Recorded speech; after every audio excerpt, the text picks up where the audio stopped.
নমস্কার, আমি doctor Sabyasachi Sarkar, consultant gynaecologist and obstetrician. আজকে আমরা একটা জিনিস নিয়ে আলোচনা করব, সেটা হলো ফুড ইন প্রেগনেন্সি, বা সোজা কথায় বললে ডাক্তারবাবু প্রেগনেন্সিতে কি খাবো কি খাবো না, খেতে পারছি না, বমি হচ্ছে, এরকম নানাবিধ সমস্যা, এবং তার সাথে একে অপরের এত বেশি জ্ঞান দেওয়া হয় যে পেশেন্ট নিজে খুব কনফিউজড হয়ে যায়। সেক্ষেত্রে কতগুলো কথা আমি আপনাদের বলতে চাই। কি প্রথম কথা হলো, প্রথম 3 মাসের খাবারটা নিয়ে আমি বেশি চিন্তিত, কারণ সেই সময় মেইনলি নজিয়া বা ভমিটিং বা বমি বমি ভাব যেটাকে বলি, সেটা কিন্তু প্রচণ্ড হয়। সুতরাং কি খাবো সেই সময় ডাক্তারবাবু?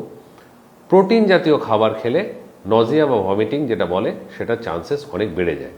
সেই জন্য যদি মনে হয় মাছ বা মাংস বা ডিম কোনো একটা খাবার বা দুধ এগুলো খেলে আপনার মনে হচ্ছে যে বমি বমি পাচ্ছে বা বমি হচ্ছে, দরকার নেই খাওয়ার, জোর করে খাবেন না, অল্প খান, অন্য জিনিস খান, প্রোটিনের আদার সোর্স আছে সেগুলো খান।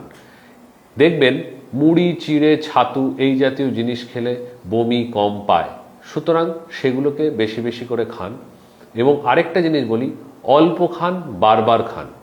জলও, অনেকে বলে যে জল খেলেও বমি হয়ে যাচ্ছে, ঢকঢক করে 1 গ্লাস জল খাওয়ার কোনো দরকার নেই, সিপ সিপ করে খান, অল্প অল্প খান, কিন্তু বারবার খান, যাতে ডিহাইড্রেশন না হয়।